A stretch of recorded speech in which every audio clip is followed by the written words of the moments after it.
Welcome back to another episode of Rock Boys Football. Taking a look at the Miami Hurricanes as they roll in to spring practice to kick off the 2023 season. This has been a team that we've been talking a lot about, mostly in terms of recruiting. I mean, you bring in Mario Cristobal, and he is absolutely getting it done on the recruiting trail.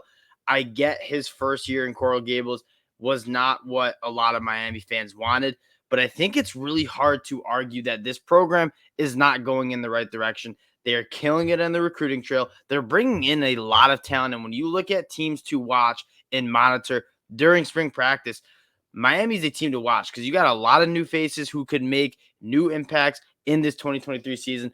Before we get into it, though, I just want to say thank you to you guys. You guys have been, especially the Hurricane fans. This is an exciting program to talk about. Again, you think they're going in the right direction, and talking ball with you guys in the comment section has been an absolute blast. So if you do enjoy the content, consider subscribing to the channel.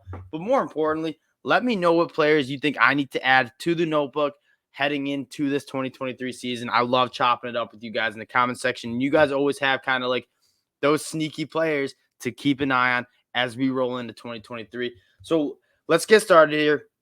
We'll start on the offensive side of the ball, and I think you talk about, you talk about Tyler Van Dyke. You need to see improvements from every position group on the offensive side of the ball, and it starts with quarterback. Josh Gaddis last year, that offense just simply wasn't it, and you knew it was time for a change. And as a Michigan fan, I'm very familiar with Josh Gaddis, and to Miami fans, it probably seemed like an awesome hire. I had my concerns with Josh Gaddis because when you look at his success that he had at Michigan, he comes into Michigan, and again, a Michigan guy, speed and space. We're going to get our athletes going and get the ball out to them in space, and that's how we're going to score a lot of points on the offense side of the ball. Now, Michigan got better on offense, but it never really seemed like his offense when that offense started having success. You go back to the 2021 season where he wins the Broyles Award. That was Jim Harbaugh's offense. That was two tight end sets. That was a lot of running the football, a lot of power running. That's Jim Harbaugh from Stanford. That was not Josh Gaddis and what he wanted that offense to be. So when you look at evaluating that offense, it always seemed like it was Jim's offense, not Josh Gaddis's. He moves to Miami, and there just didn't really seem to be an identity, right? Now, Shannon Dawson, I'm very excited to see how this works out. But more importantly, I think Tyler Van Dyke's a good quarterback. What I think I want to monitor more as you get into spring practice is this wide receiver position, the talent surrounding Tyler Van Dyke. It was a concern we had heading into the 2022 season, and I think it's still a concern heading into 2023. And when you're watching spring practice and you're looking for players to break out, I don't think there's a position group more important for Miami on the offensive side of the ball than that wide receiver position. Now, taking a look at the potential, pass catches for Miami.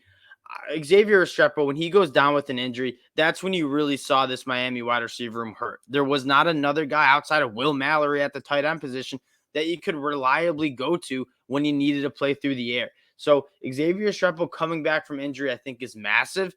But you're looking at guys like Frank Ladson, the transfer from Clemson, who I was extremely excited for, who just was inconsistent. Colby Young, Jacoby George, a lot of those guys just did not seem to find any consistency in 2022.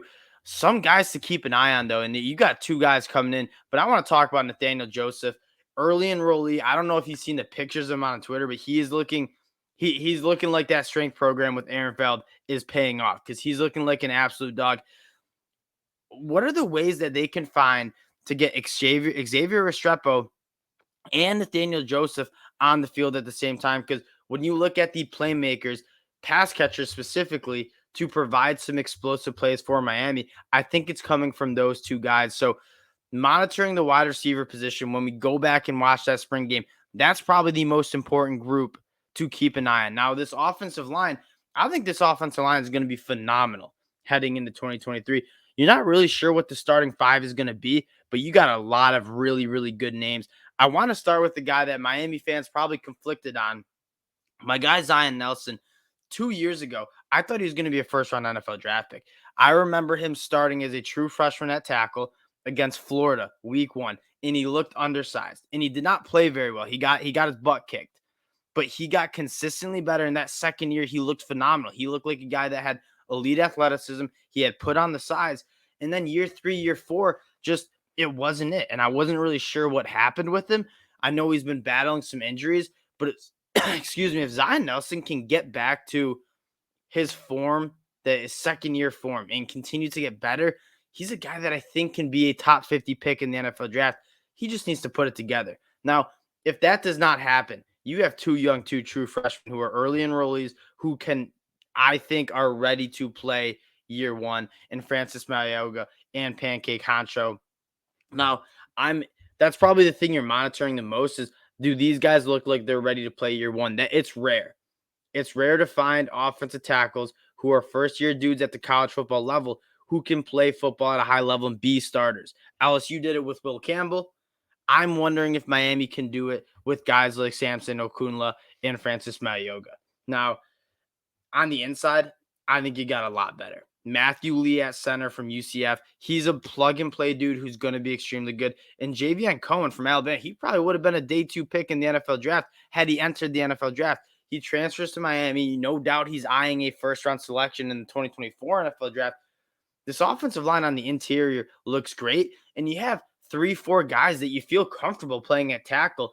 Now it is, how is it going to shake out? And I love Mario Cristobal. He's great at developing offensive linemen. He was great at it in Oregon. He's going to be good at it in Miami. You have enough good offensive linemen to make it happen. I'm just interested to see who are the 5 that they're going to be rolling out week 1 in 2023. In terms of some other guys that I think could make some noise for Miami, you bring in Cam McCormick, who is this is his 8th year playing, 7th year maybe playing. He was a 2016 cat from Oregon, transfers in. Elijah Arroyo, probably the dude, but keep an eye on Jaleel Skinner. He needs to put on some weight, but holy smokes, does he have some different athleticism at that tight end position. Probably not an inline blocker, but in terms of being a matchup nightmare with the size and speed, I think he could really be that dude. Henry Parrish, he's going to be solid. Donald Chaney coming back from injury, but keep an eye on Mark Fletcher as well. When you talk about rare true freshmen who have the ability to play year one, Mark Fletcher looks to be that dude. This offense, I think, is going to look a lot better in 2023 under Shannon Dawson, but I do think a lot of it has to do with that wide receiver position. I think the pass protection is going to be a lot better for Tyler Van Dyke. You got to keep him healthy, but keep an eye on these wide receivers and how they develop in spring practice, because I think that's the biggest storyline for Miami on the offensive side of the football. Now on the defense, a little bit less of an exciting group in spring practice because you have a lot of guys banged up, but a couple of dudes that I want to talk about, especially in that front seven. You have a laundry list of guys that I'm excited for. And you could even, you really could even include guys like Ruben Baden, Jaden Wayne coming in as true freshmen. But the guys that you know are good, Jafari Harvey has played a lot of good football for Miami.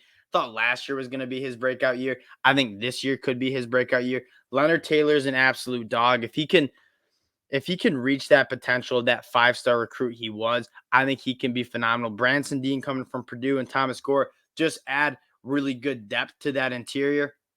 And then Akeem Mesidor, a dude I was so excited about coming from West Virginia.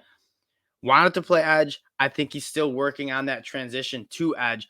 I'm excited. He's banged up for spring. I don't think he'll be participating in spring practice. Please fact check me on that. I know he had an offseason procedure. But this defensive line, this pass rush group looks to be really good. And if you can get some production from a guy like Ruben Bain or Jaden Wayne, 2 top 100 prospects as true freshmen, this pass rush group looks to be really good. You work to the linebackers. This is a position that I think they need a little bit more juice from. Never seems like they've recruited that position really well, but Corey Flagg looked good. But Francisco Mayoga coming over from Washington State, very productive dude, kind of a plug and play guy. I'm interested to see what this linebacking group looks like. Corey Flagg Jr., probably my favorite linebacker of the crop, but I'm interested to see kind of who emerges as that starting linebacker. But you're playing linebacker behind a very good defensive line. That makes your linebacking job a lot easier. Moving over to the secondary, losing a guy like Tyreek Stevenson hurts. I think you got probably the best safety duo in the ACC, but certainly one of the best in the country in Cameron Kitchens and James Williams. Guys that are absolute ball hawks, are all over the field. And then at that cornerback position, you bring a guy in like Devontae Brown from UCF, a 2-year starter. Terry Roberts coming in from Iowa, I believe as well. That was a position I think Miami wanted to address, especially with the departure of a guy like Tyreek Stevenson. I think they did that in the transfer portal. So I feel a little bit better about that position group. The storylines for this Miami team, I think, have a lot more to do with this offensive side of the ball. What transfers are coming in and making an impact for this team are probably what you're looking for the most. And looking at this transfer portal list, I think you got some really good guys. Matt Lee and Javian Cohen are two plug and play guys who are going to be better in pass protection, but they're also going to be phenomenal in the run game. I think this offensive line has potential to be very, very good. And when you look at the ACC this year, there's a lot of question marks. Clemson does not seem to be the dominant program that you saw for the last decade. Florida State's probably the team to beat. And this is a Miami team that I think on paper has the talent to make that happen. You just need to see it come together. You want to see Tyler Van Dyke get back to that form of first round draft pick, Heisman Trophy candidate. If he can do that and the pass catchers around him can step up, I'm very excited for what this Miami team can look like. That May transfer portal window open, that transfer portal opens up again in May. I was kind of surprised that you didn't see Miami address a wide receiver in that portal section in January. I wouldn't be surprised if you go through spring practice and maybe guys like Nathaniel Joseph don't step up, or guys like Frank Ladson don't necessarily seem to be taking that next step. Wouldn't be surprised if that's the position group Miami goes to address heading into fall camp. But again, this team has the talent. They just need to put it together on the football field. And again, I think bringing in new coordinators are going to help. The hire of Kevin Beard is going to help massively. You needed something to happen with this pass catcher group. Hiring a guy like Kevin Beard, who's played at Miami, he knows what it's like. I'm very excited for that as well. So again, going to be monitoring and checking out the spring game, giving you guys the recap on that as well. And then we'll be giving some recruiting updates as well, as Miami is playing host to a lot of top prospects in this 2024 class. So again, appreciate you guys checking us out. If you do enjoy the content, consider subscribing to the channel. We appreciate you guys with all the support. It truly does mean a lot. And we'll talk to y'all later.